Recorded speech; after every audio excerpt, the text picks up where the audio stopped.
welcome to the first of our videos in this short series in Luke chapter 9.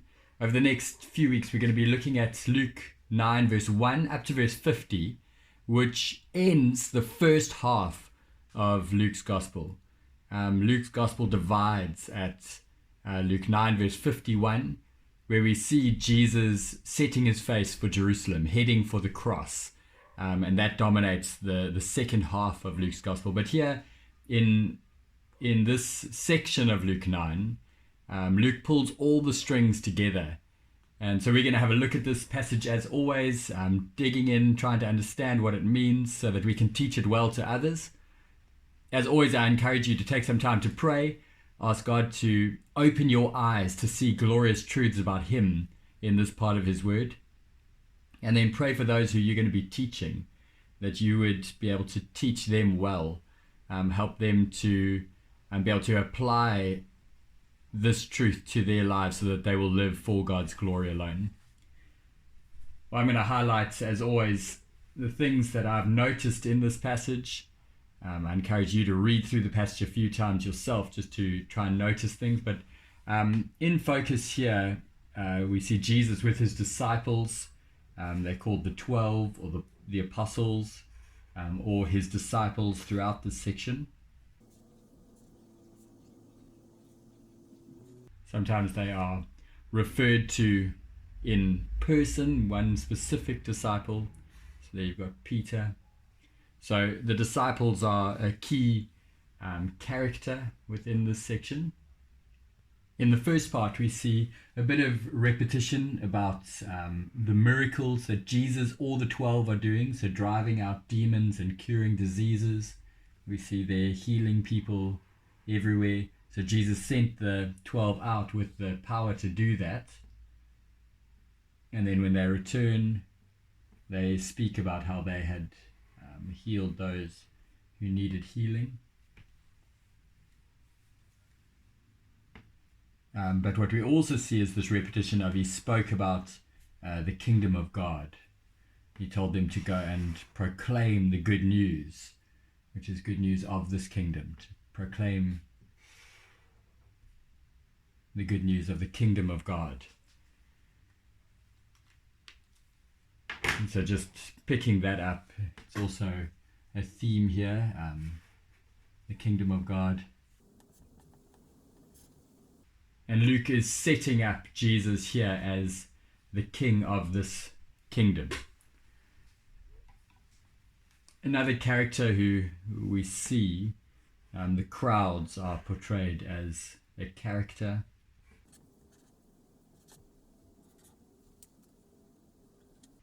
One of the key things that I want us to see is this question. So Herod asks it, who then is this I hear these things about? Who is this?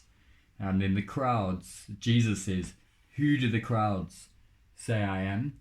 And then to his disciples, who do you say I am? So that question, who is this Jesus, is a really key question in this whole section. And in the lead up to this whole big section, Jesus has been doing amazing things, healing disease, driving out demons, raising from the dead. Here he sends his apostles out, the 12, with the power to also proclaim the good news and heal. He feeds a crowd of 5,000 with just a few loaves and a few fish. The section that I want to focus in on for the rest of this video, though, is here from verse 18 through to verse 27, and I'm going to look at it just under a few big sections.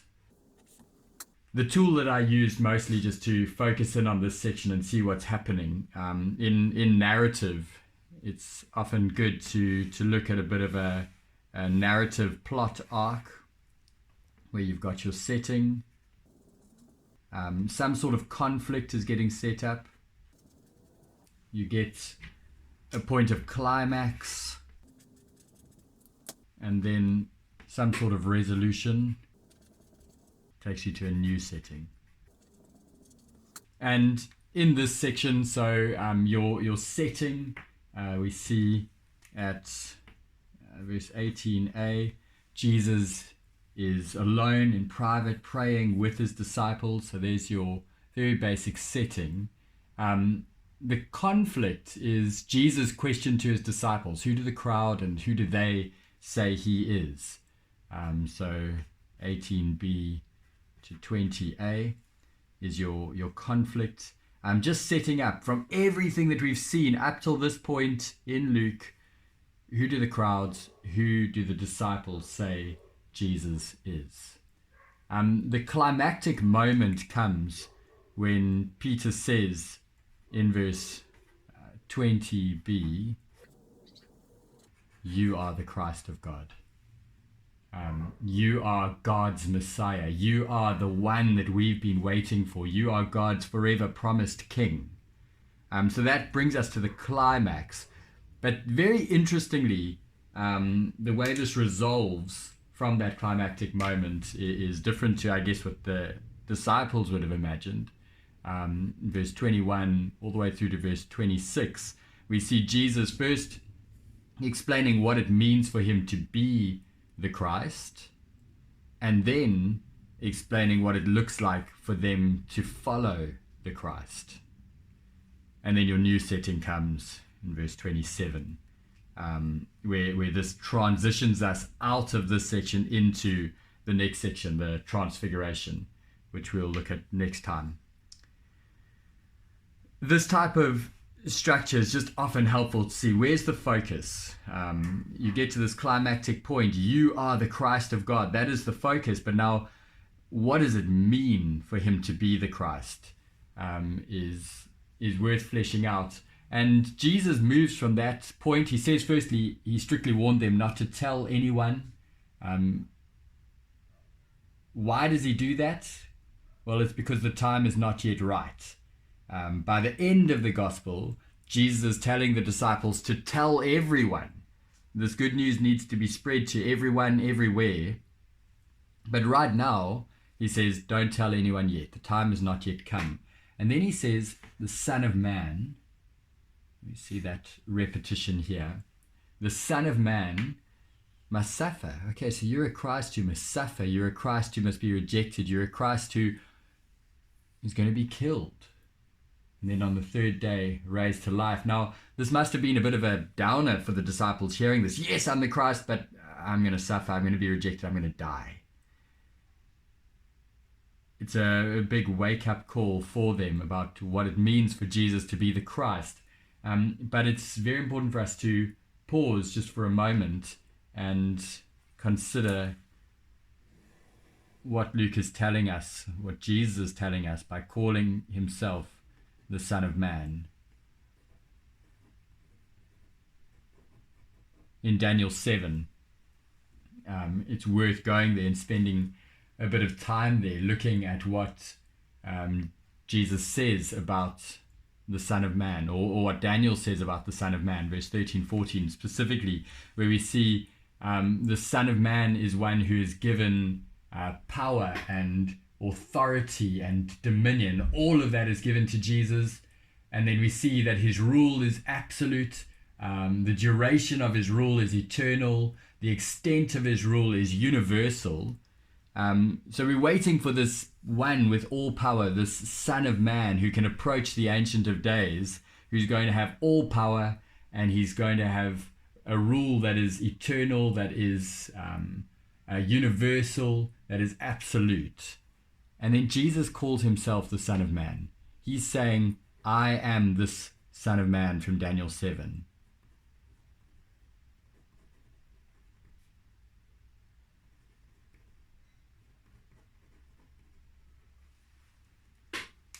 It's a massive statement that Jesus is claiming here. This one who they had been waiting for centuries, saying, I'm that one. But for me to be this one with all authority, power, dominion, rule over everyone and everything, that road is going to mean suffering and rejection and death before I'm raised to life and brought to glory. So Jesus spells out for them what it means for him to be the Christ as this we see this in the resolution. But then in these verses, he says, what is it going to look like to follow this Christ? And a real key verse in this whole section is this verse 23. Whoever wants to be my disciple must deny themselves, take up their cross daily, and follow me. This idea of denying here is the idea of disowning. You are surrendering authority over your life over to Jesus. You're denying yourself, you're following Jesus, saying he is a better master over your life than you are. And then to take up your cross, this is the idea of death. For the disciples hearing the word cross, all they would have thought of was this is an instrument of death. And Jesus is saying, take up your cross daily and follow me. Now this is worth spending a lot of time while you're discussing, thinking about what is it going to look like practically for me and for people in our church and people in my small group to deny themselves, to take up their cross daily and follow Jesus. And this impacts us in the day-to-day mundane stuff of life. Just before we spend a bit more time there, Jesus goes on to give motivation for this. The next few verses start with 4. For whoever wants to save their life will lose it. It's not worth trying to live your life your own way without Jesus. You end up losing your life. For what good is it for someone to gain the whole world and yet lose or forfeit their very self?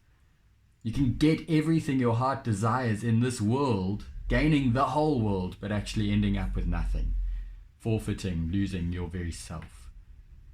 You don't want to get to that day when the Son of Man comes in glory and find out that he's ashamed of you because you were ashamed of him and his words. So these motivations here are massive. They go all the way to the end of life and into eternity.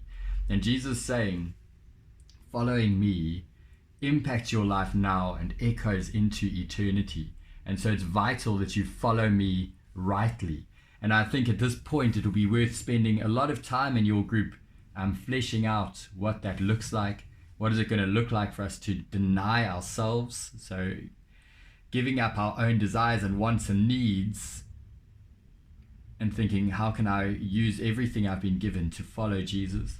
And what does it mean to take up our cross? This implies death. If you deny yourself, you are going to be putting sin and self to death. So spending some time digging into what sins do you need to kill? Maybe self-pity or lack of contentment or envy or pride or anger or gossip or some secret sin. You actually need to take out the knife as we follow Jesus and put those things to death. Take up our cross. Stop living for ourselves and in our own sinful desires and rather live for Jesus. So it's a massive call here that Jesus makes. This isn't a small change to our lives. But the only reason that anyone would do any of this is if they are absolutely convinced of this. You're not going to follow Jesus with everything if you aren't convinced that he is the Christ. And more than just saying, yes, he's the Christ, that you're convinced that he is the Christ who came to suffer and be rejected and to die so that we could be his disciples. Only when we get that right, absolutely convinced about who Jesus is, will we even consider living wholeheartedly for him. He is the Christ. He is a king worth following. He's the one who suffered and was rejected and died so that he might give us life. He was raised to life, securing our eternity for us. This is a king worth following. He is the Son of Man who has all power. He has eternal rule over all things forever. He is a king worth following. And only if we're absolutely convinced of that will we be those who deny ourselves and take up our cross and follow him. So massive implications for us and for our groups. Spend some time yourself just mulling over this further, and God bless you as you teach this to others. May this truly impact all of us. May it remind us that the gospel matters, that it impacts every aspect of our lives, and may this gospel impact us as we go into the world, living for his glory. God bless as you dig in further.